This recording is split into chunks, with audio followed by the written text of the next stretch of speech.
What's up, Miss Marcia? How are you?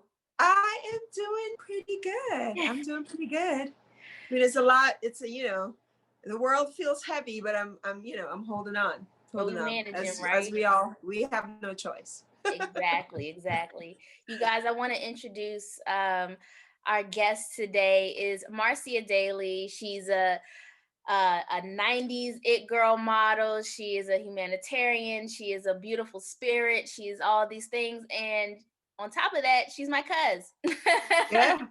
So all this guy needs girl love on your page right now. For real. You didn't even know you needed it. So we're talking today because Marcia, you have a really interesting story. And today is actually National Breast Health Day. And I wanted to talk to you about your experience with implants and having them removed and what you learned along the way to kind of educate others out there who might be experiencing the same thing or thinking about getting implants or really just want to know more about their breast health through your experience. So tell us a little bit about you and your story. Yeah, I was modeling in the 90s and really on the most impulsive decision, if you could imagine, for something so serious. I made the decision to get breast implants. I was 28 years old. And yeah, I found a doctor. I called the Elite Model Management, the famous Elite Model Management, and they directed me to a doctor. So I just literally woke up one morning. I had a friend who was staying with me, and everything she borrowed of mine in my head looked better on her, and she had her boobs done. So I decided to do them. I had a really good outcome. Um, I found a doctor on Park Avenue in New York. I visited him, and we did. We sat and talked about what I wanted, and I knew that I didn't want like really really large breasts because I was 5'9", probably 110 pounds, so really kind of small frame. But he guided me, and I made the decision to get them, and I had the best outcome that you could have to do something so serious, to Drastic.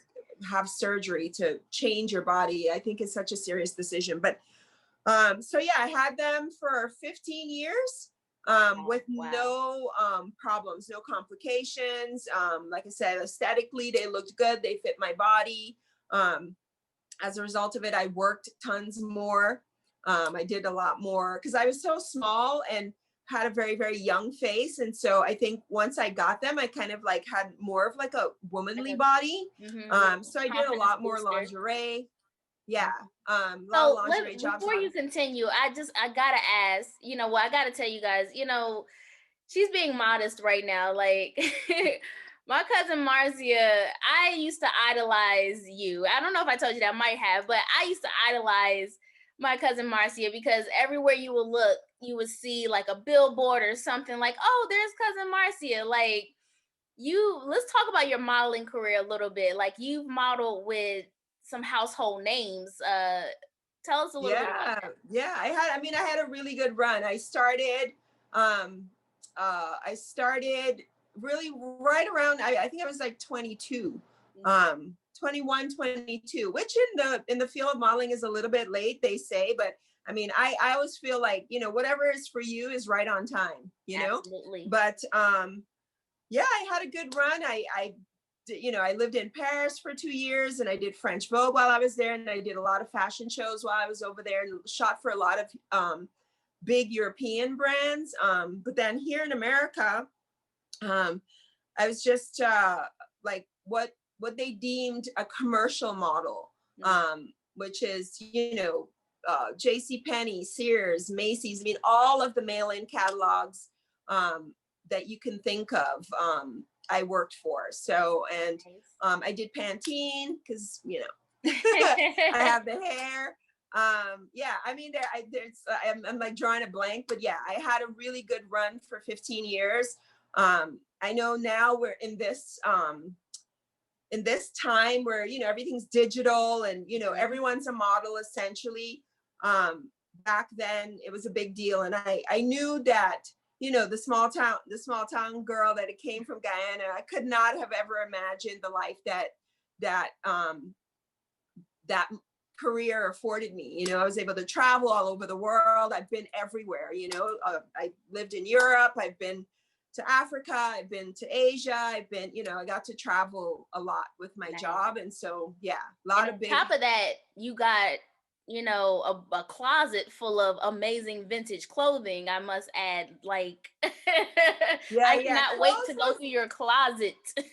Yeah, clothes is, you know, was always, I don't know, I'm sure, you know, if I could remember back that far, you know, because I have all the photographs now of my mom and, you know, people sending me photographs of my mom when she was young. But, you know, from my memory, I just remember all of the women, not just her, but all my aunts and all of my mom's friends. They were all very, very stylish women. Like, you know, everybody dressed well, and hair and makeup and nails, and small little country in the Caribbean, but they all, like, you know, pulled it together, and everybody always, you know, looked great. And so I think that's obviously my foundation.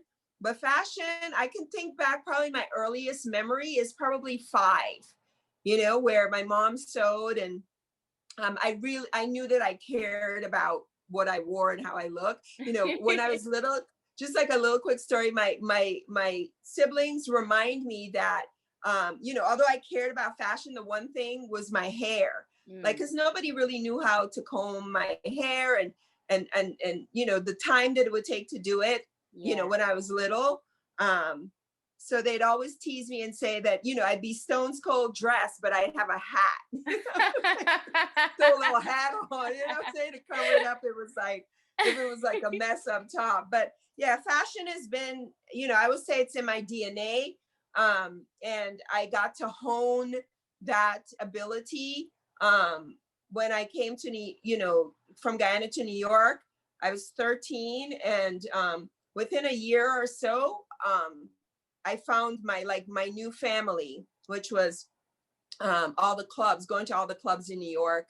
So I was a club kid, and I think that's where I was able to kind of, you know, get my expression. Yeah, like really, you know, going and shopping. Yeah, shopping to buy the outfit for Saturday night or Friday night kind of honed my abilities. You know, so by the time I was 22, you know, everybody would always tell me, because I was tall and thin, that I should model. But, you know, it happened because it was, you know, it was for me and it was meant for me.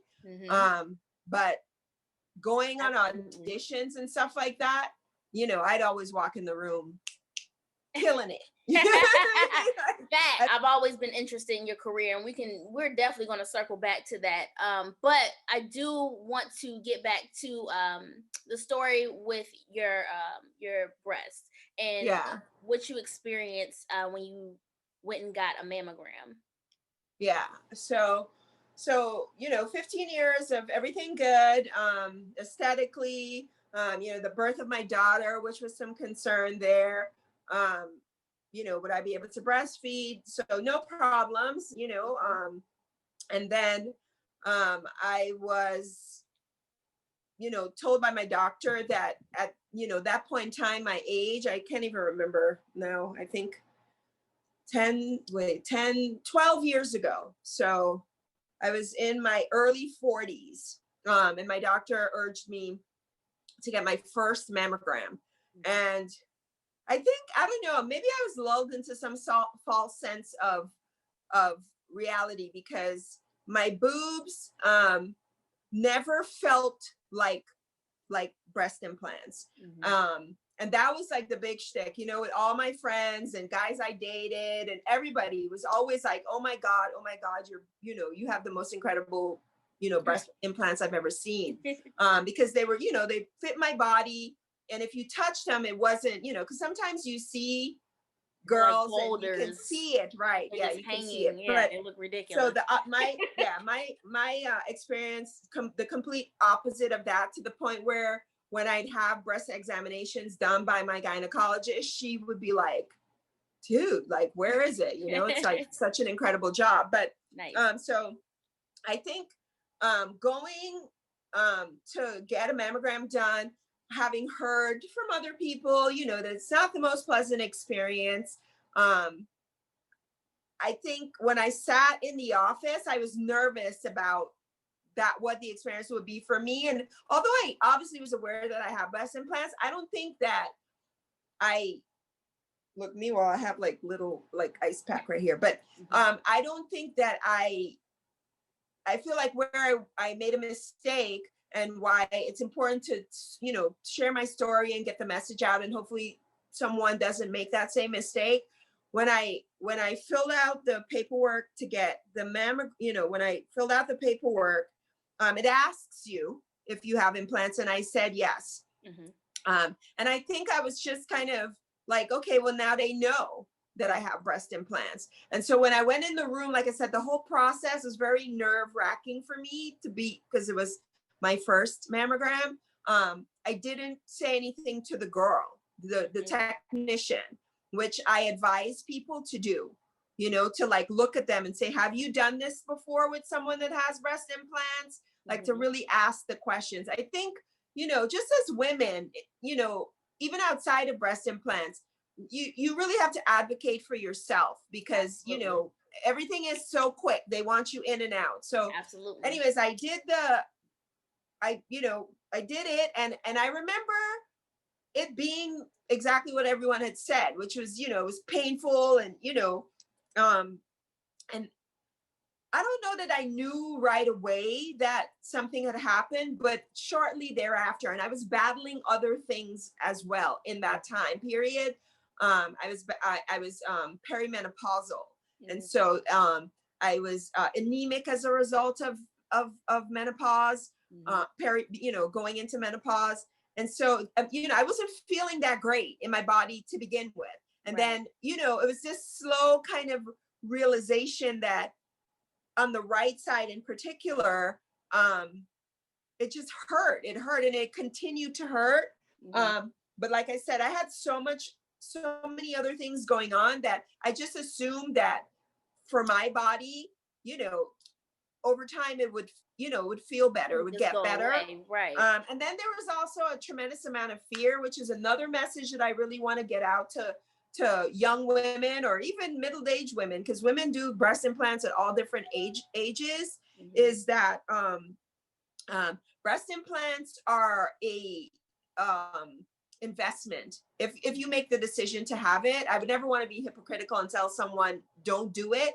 If it's someone I love, yes, I'll tell them, love your body the way it is, unless, you know, because sometimes women have lopsided breasts, unless it's some type of physical thing, don't do it to the rule. Right. So when did you realize that maybe the tech had caused a problem? Well, the thing is that, you know, what you know, one of the messages that I'm trying to get out about the idea that you know, it's an investment, it is that you know, I don't know, maybe investment is not the right word, but basically it's advised by doctors that you replace your implants every 10 years. And for sure, when I did my breast implants, I don't remember having that conversation. I would never want to say it didn't happen, because I just don't remember him telling me, hey, you're 28. When you're 38, there's a possibility that you're going to have to do them again. I don't think that if someone sternly had looked at me and told me that I think that might have swayed me in a different direction. But so I had the mammogram, you know, 6 months went by, and like I said, I was dealing with all these other things going on in my body, and there was no obvious, you know, you look at my breasts and you see, oh, you know, they're lopsided because, you know, so there was no obvious. It was just this kind of uncomfortableness and kind of like stinging and a little pain. I had received a letter from them asking me to come back in, which was a little nerve-wracking. I mean, the letter said not to worry. Like, they, you know, it's not anything that I need to worry about, but I need to come back in. And when I went back in, the reason I know that that's when the implant broke is because I remember the doctor telling me that he saw there was a little bit of fluid. Mm. And I think being in the office, for a follow up from a mammogram, which is like, as a woman, you know It's what I nerve mean? wracking. Like, what are they about Right, to tell me? right. Telling me that I had nothing to worry about, that there was a little bit of fluid was all so I was like, okay, great, I'm fine. Mm-hmm. But in retrospect, like, where would that have come from? Right, Where would the exactly. fluid have come from, unless the implant had broken? Mm-hmm. So that's so it took several years, believe it or not. And the reason why I bring up the money thing is, when I was 28 and modeling and traveling all over the world, and making, some days up to $5,000 a day and stuff like that, having the money to do my breasts. I was now in a different part of my life. I was a mom. I had other responsibilities, and I did not have the money Right. to do something about what I suspected.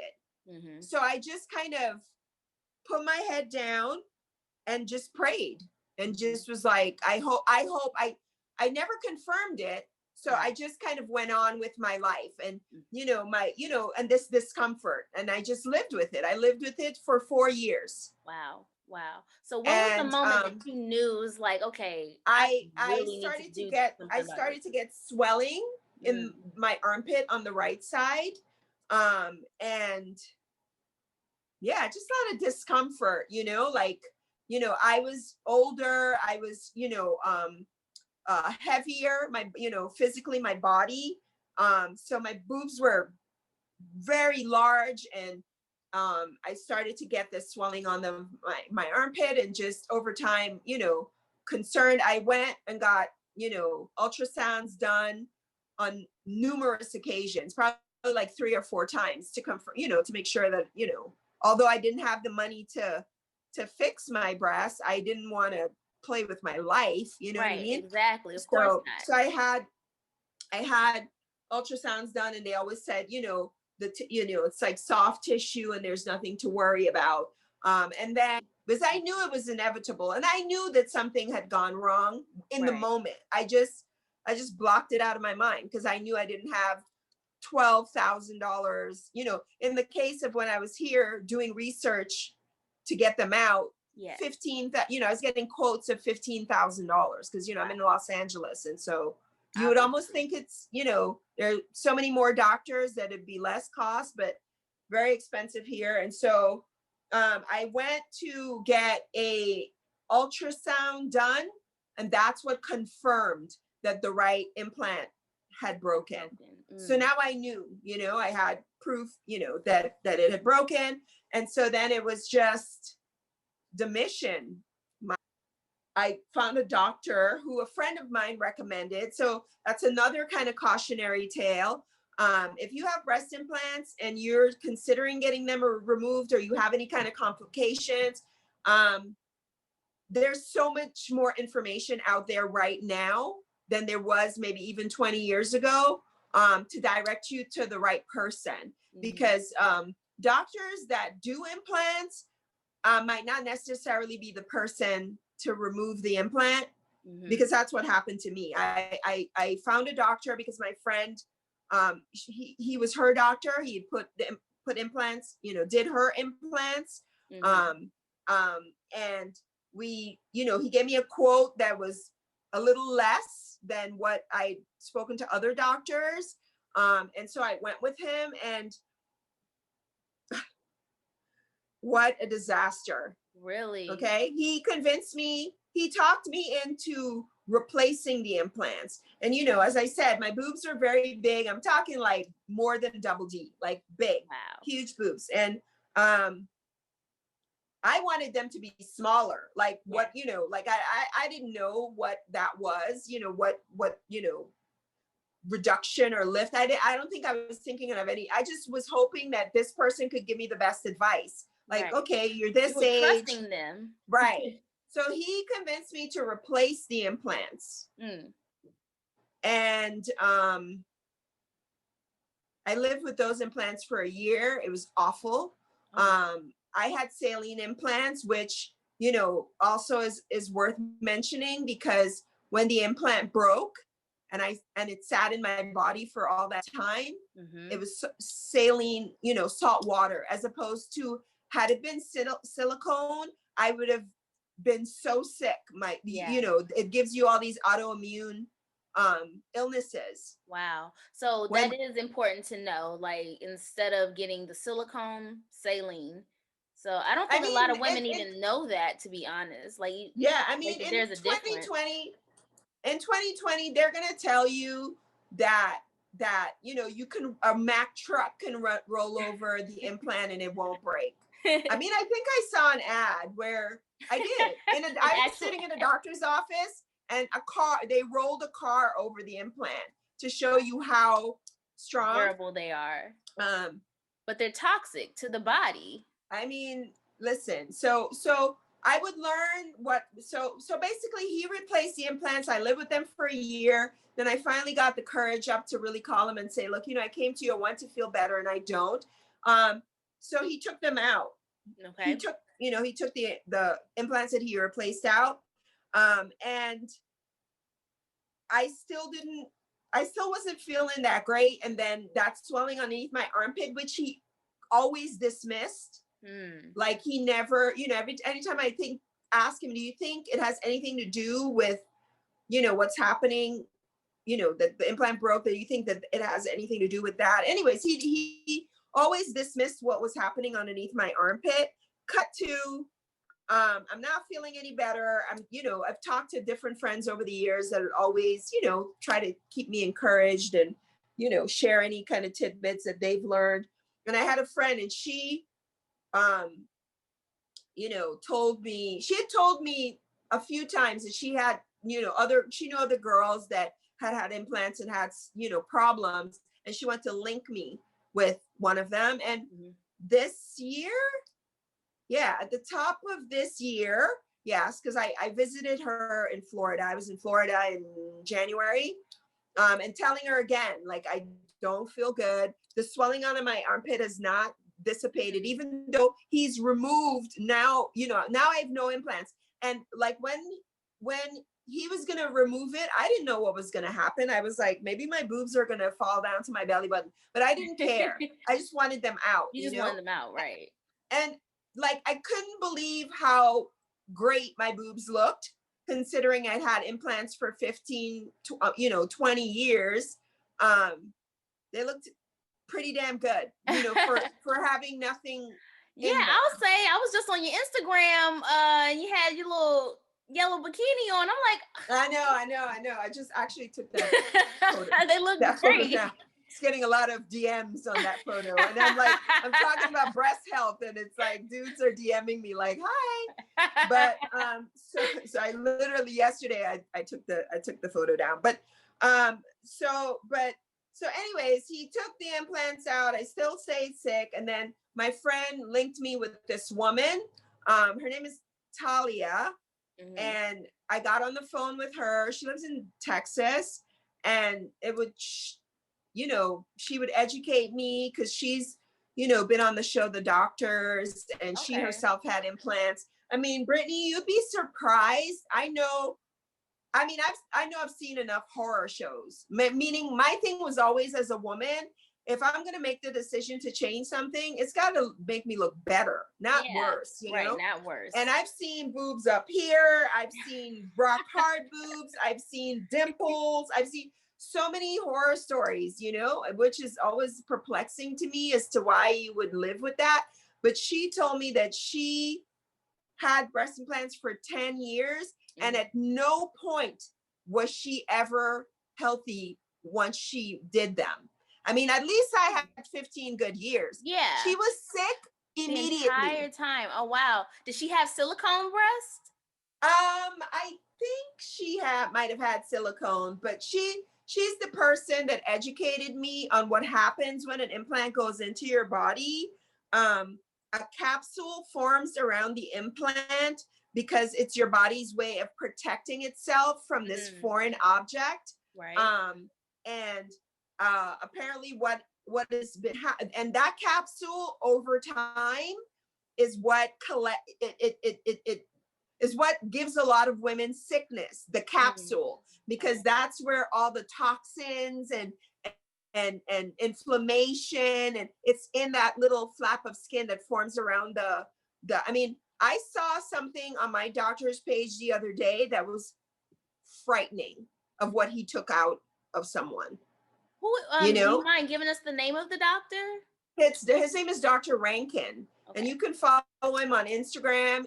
All he does as a plastic surgery is is help women who are sick from BII. That's what they call it, breast implant illness. So there's a lot more information now, and a lot more women coming forward, and a lot telling their stories, and a lot more women making the decision to remove implants from their body. I would say to any woman, like I said, if I love and care for you, I would say don't do it. But you know, I don't know, if someone told me don't do it, that meant that I would listen. So all I can, so then the next step is take them out of your body when you turn 40.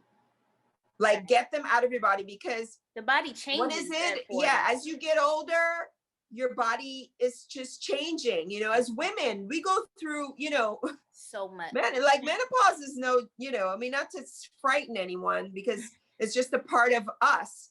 You know, it's just a part of our womanhood, you know, and a testament to our strength.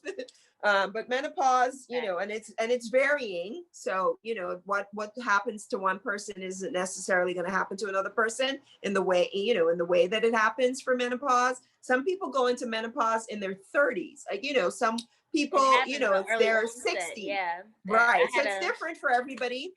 I had a friend who actually had an early onset of menopause in her 30s, and it was just the wildest thing. Like, yeah, it's wild. So, but from your experience with having your implants removed, what has been your biggest takeaway from this experience? Because you're like, what, 4 or 5 months post-op now? Like, this happened I'm recently. almost 5 months. May 21st was my surgery.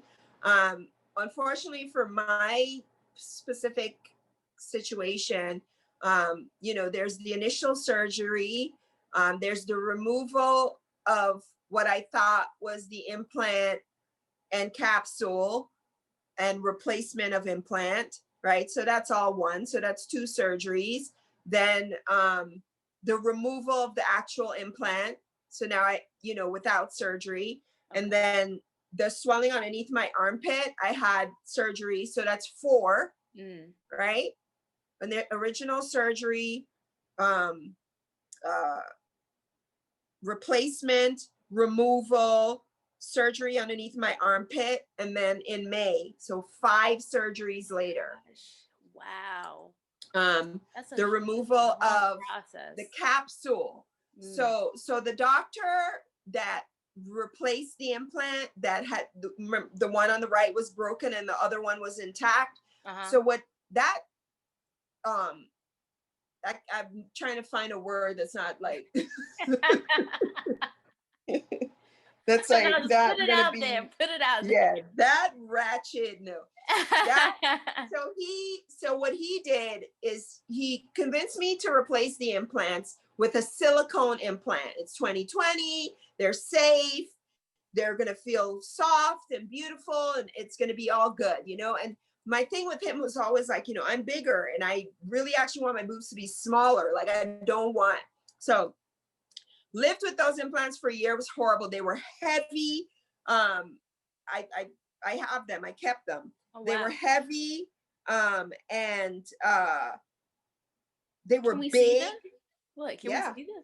I want to see them. So right now I'm probably 36, probably 38 for comfort. Cup D. Size, like a C D, or D? Like D.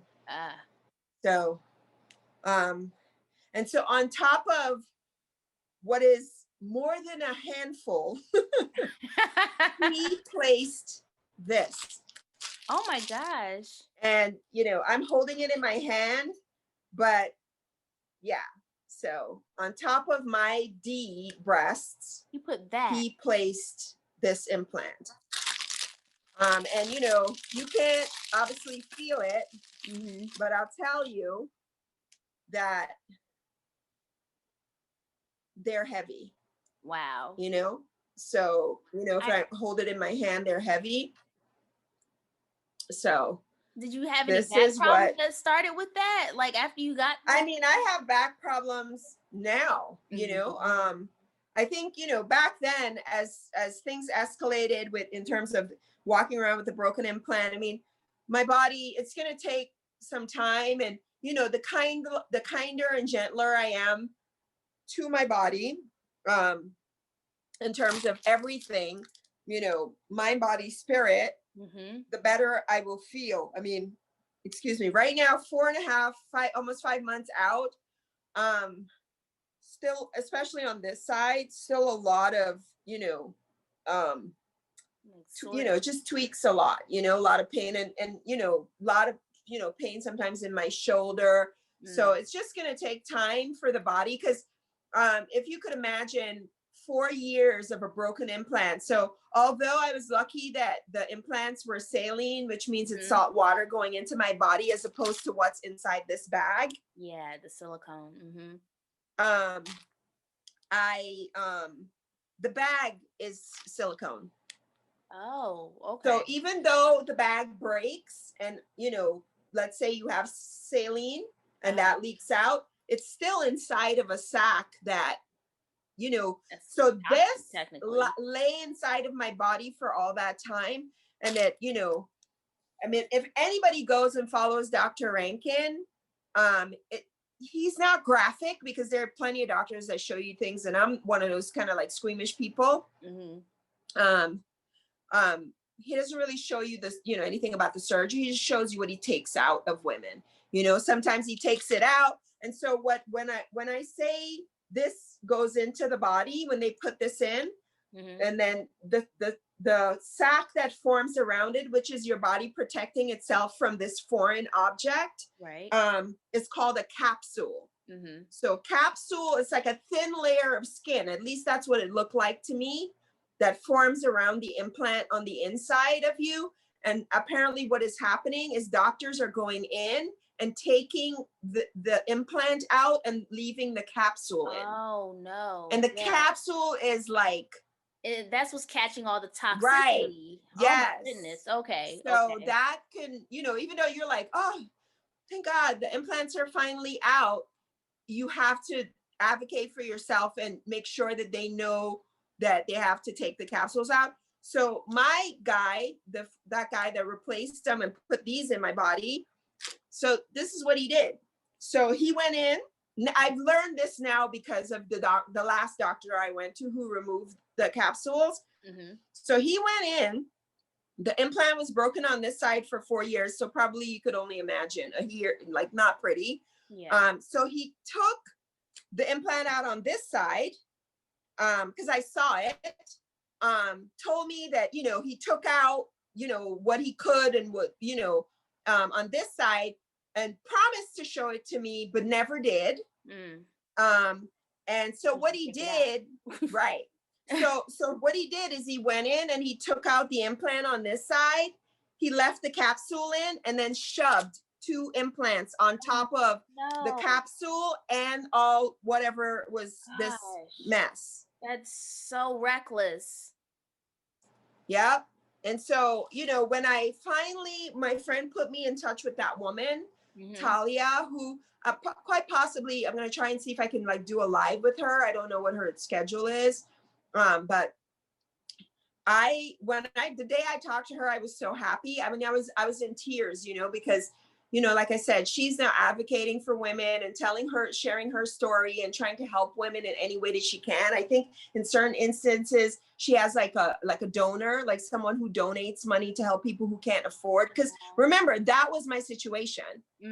Remember, like when that implant broke and I kind of suspected, had I had the money, I would have followed through immediately. Right. And I didn't, because I knew I didn't have money and I had a kid and I had, you know, there's so much going on in my life.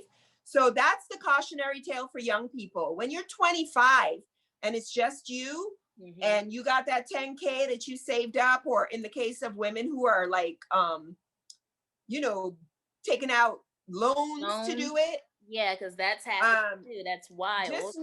Just know, and it's not the case going to be the case for everyone. Because I remember talking to my original doctor in New York, who was they were a great group of people. Him, his nurse. Anytime I'd call, 10 years would go by and I'd call and it, hi Marcia, like, just in terms of their clients, they were very, and they him cared about the health, I remember, not just the aesthetic. Yeah. So that's one of the cautionary tales. A really important part of the story is just know that, whether it's one surgery or two surgeries or three surgeries, you're going to have another surgery. It's rare that I would think it's very uncommon that women get implants and die with them in their body and never having changed them if they live a long life. So just know that you're going to have to come up with that money.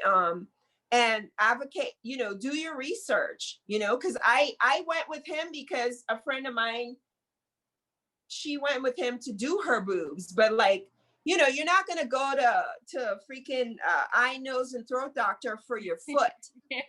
right? So it's like, if you're going to get your breast implants taken out, you might want to do research and find somebody who actually does that. And has done it enough times that they know what they're doing, So after talking to her, my friend introduced me to her.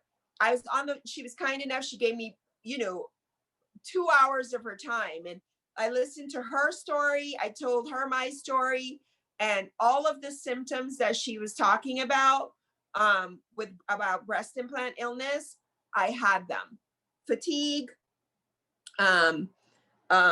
mood swings, rashes, and mind you, fatigue and, going through menopause. So you can understand the confusion. Exactly. Yeah.